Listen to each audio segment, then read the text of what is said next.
Hey guys, I'm Heidi with A&P Home Church and welcome back. We are on day 82 of Seeing the Unseen by Randy Alcorn. You guys, we are wrapping up a 90-day study that we've been doing here as we are setting our minds on the things that are eternal. So welcome back. I'm so glad you're here. Let's go ahead and dive into today's topic.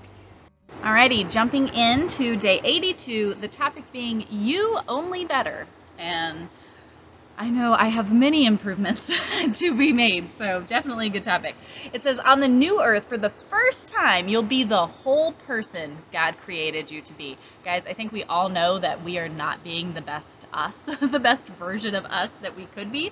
But again, it's hard. That's difficult in this sinful, fallen state to truly be the best possible us at all times. Not that we don't try, not that we don't work at it and improve with the strength from the Lord every single day, but we are not going to be perfected in this time, no matter what we do, right? It says, God is the creator of individual identities and personalities. He makes no two snowflakes, much less two people alike. Not even identical twins are truly identical. Individuality preceded sin and the curse. Individuality was God's plan from the beginning. Again, we don't go to this heaven-like state like we talked about yesterday. We don't go to this heaven-like state and suddenly we are, all the same and all one and there's no differences. You're no longer you. I'm no longer me. In relationships and things, they don't just cease from existing. What makes you, you? It's not only your body, but also your memory, personality traits, gifts, passions, preferences, and interests. In the final resurrection, I believe all of these facets will be restored and amplified, untarnished by sin and the curse, right? We saw Jesus when he came back, and we have that account there at the, of him in the time that he was back for those 40 days, and he was still him, and he still talked, and people still knew him as him, and he still knew them as them. He was still him. Do you remember a time when you really felt good about yourself? Not in pride or arrogance, but when you sensed you honored God, helped the needy, were faithful, humble, and servant-hearted like Jesus? Do you remember when you encouraged someone, when you experienced who you were meant to be? When you were running or swimming or working and felt you were strong enough to go on forever, even though later you could hardly get out of bed, right?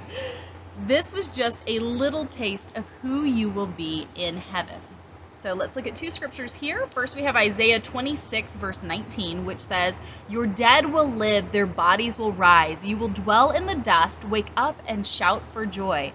The earth who will give birth to her dead, right? That resurrection moment that we have. We see in 1 Thessalonians where the cry, the shout will come, the dead will rise, and then we who are alive and remain will be caught up to be with the Lord in the air. There we will be with him forever. We will never have to part, right? At that time, that harpazo, the catching up, the rapture. But the dead in faith will rise, and then all of us who are alive and remain will be caught up.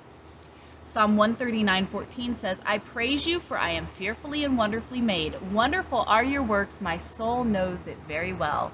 Guys, what an exciting time it will be at that time of the catching up where our bodies will be resurrected, and we will change and be us, but us without the curse, us that God intended and crafted us, who has wonderfully made us to be.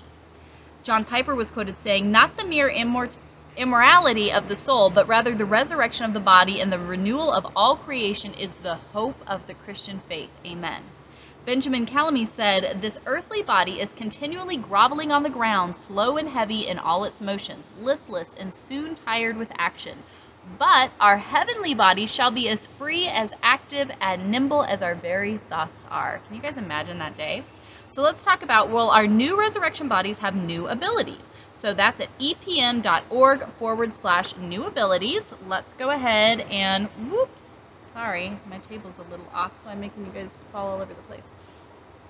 Let's go ahead and turn there.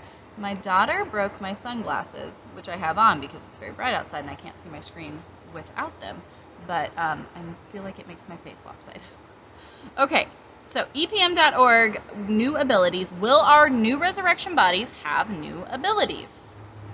Some of us, our abilities, we've seen them fade away in years. I know for me, I have, we finally diagnosed it. It's actually a problem in my arm, but it causes me to not be able to use my hands. I have a hard time holding on to anything. You guys, I was a floral designer by trade.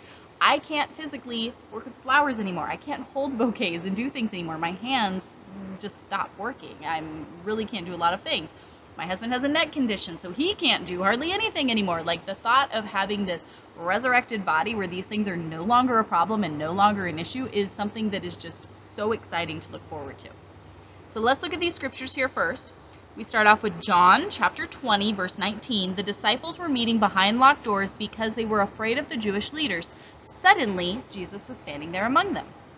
Let's look at Luke 24, verse 31, which says, suddenly their eyes were opened and they recognized him, and at that moment he disappeared. Interesting. Acts chapter 1, verse 9 says, he was taken up into a cloud while they were watching, and they could no longer see him. Now let's look at Philippians chapter 3, verse 21, which says, he will take our weak mortal bodies and change them into glorious bodies like his own, using the same power with which he will bring everything under his control. Okay, so now let's dive into this. Christ's resurrection body had an ability to appear suddenly, apparently coming through a locked door to the apostles, and then he disappeared from the sight of the two disciples at Emmaus. When Christ left the earth, he defied gravity and ascended into the air. Still can't see very well out here, guys. It's possible that the risen Christ, who is man yet God, has certain physical abilities that we won't have, right? It is absolutely possible that Christ in his resurrected body is going to have abilities and things that us, even in our resurrected bodies, aren't going to have the same abilities as. Appearing and disappearing could be a limited expression of his omnipresence, and his ascension might be something our bodies couldn't imitate. Totally possible. On the other hand, because we're told in multiple passages that our resurrection bodies will be like Christ, it may be possible at times for us to transcend the present laws of physics and or travel in some way we're not now capable of. So, could just be a God thing, could totally be something that we have to do, or we get to do, right, in some way, shape, or form.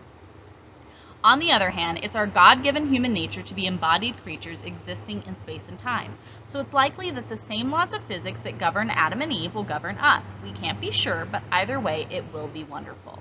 1 Corinthians 15, verse 53 says, our dying bodies must be transformed into bodies that will never die. Our mortal bodies must be transformed into immortal bodies.